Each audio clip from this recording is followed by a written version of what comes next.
It's a foggy morning in Saskatoon, and you can kind of hear the seabirds.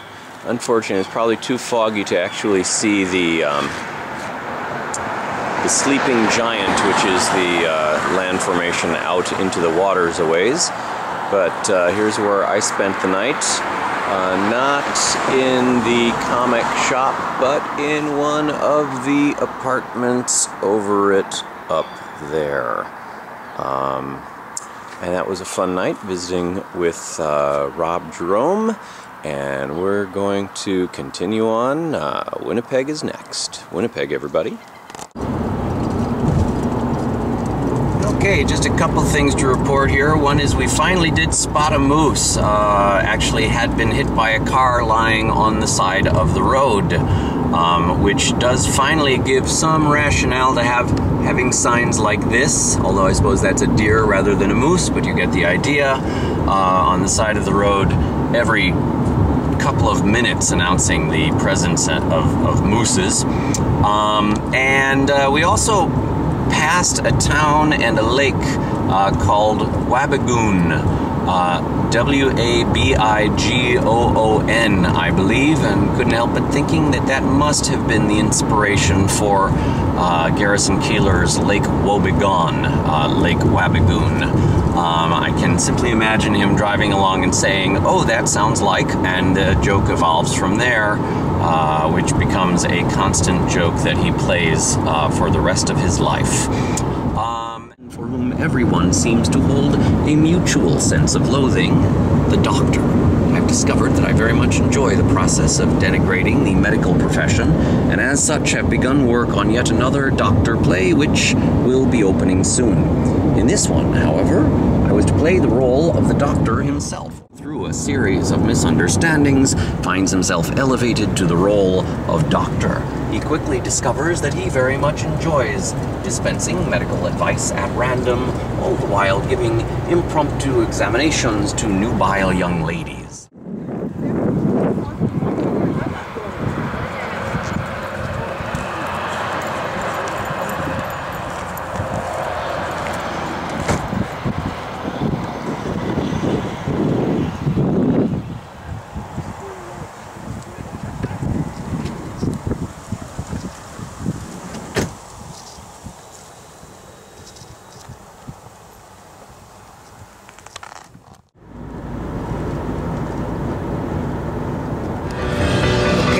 We are now about, a kilometer and a half from the boundary. Oh, there it says 2 kilometers to the boundary. I don't know if you can see that, between Ontario and Manitoba. There's the Ontario Travel Information Boutique. Was that?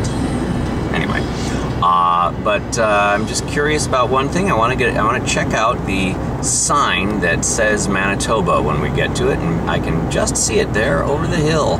I visited this sign once before, about 6 years ago, when I was coming through here with the play Karaoke Nights, a one-man rock opera, and so I want to park for a moment and check it out.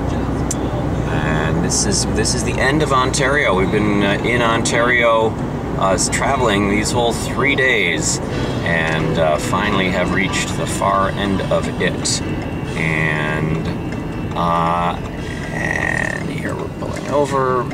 Bienvenue, Manitoba welcomes you. And we can see now I can focus the thing a little bit.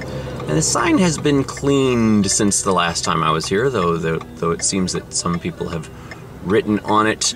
But when I came through, I slapped a sticker on it that was from Karaoke Nights, a one-man rock opera.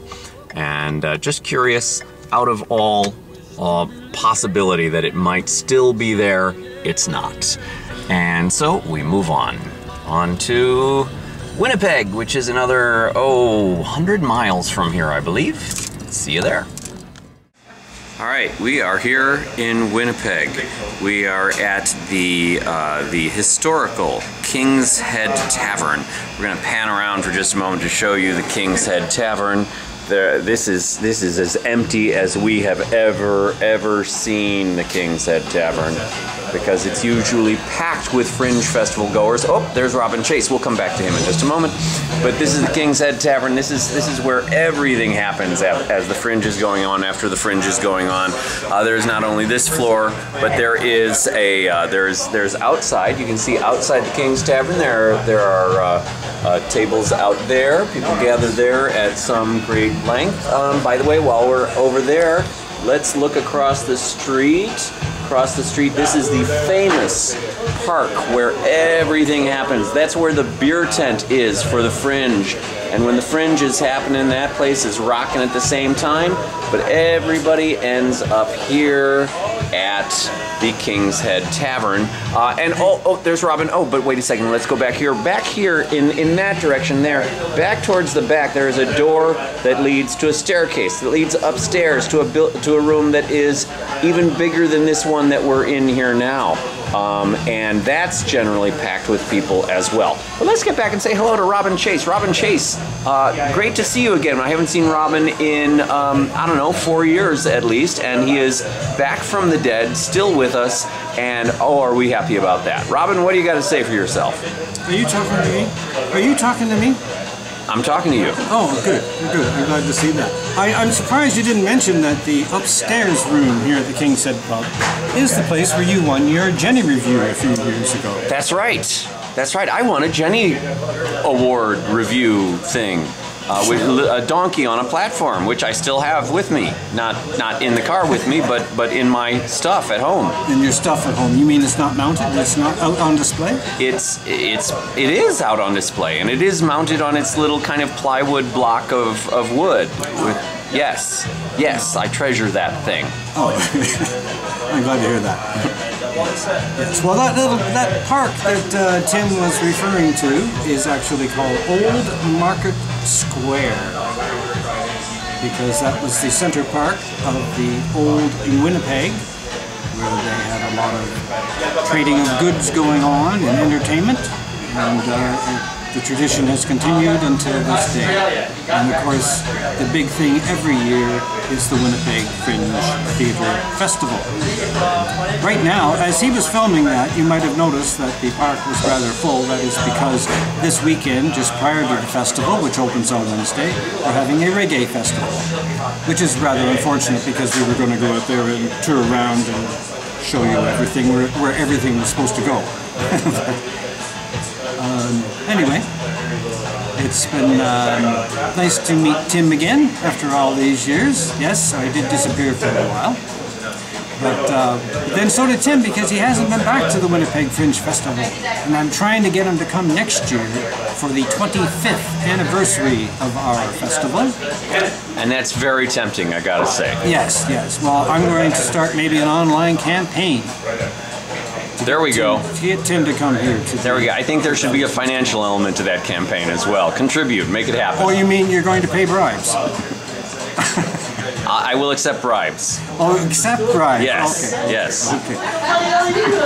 That may not be possible, but... all right. You can't offer a lot of free beer. Well, Robin, maybe we'll check in with you once more before the end of the night after you've had a couple more beers to see if your disposition has changed any. Yes, sir.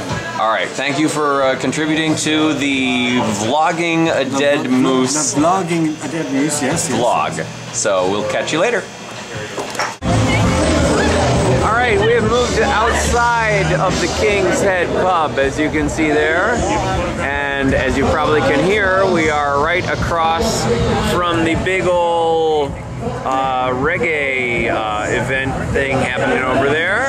And as previous, we have Robin Chase. Robin, any final words for the Vlogging a Dead Moose audience out there, all 3 or 4 of them who might actually watch this? Yes, I want all 3 or 4 of you to come to the Winnipeg Fringe Festival. If you can't make it this year, make it next year for the 25th anniversary. All right, it's the 25th anniversary of the Winnipeg Fringe Festival coming up next year, and they've got their festival. The 24th is getting underway in the next few days, so enjoy that. Thank you for the visit, Robin, and we will catch you on the flip-flop.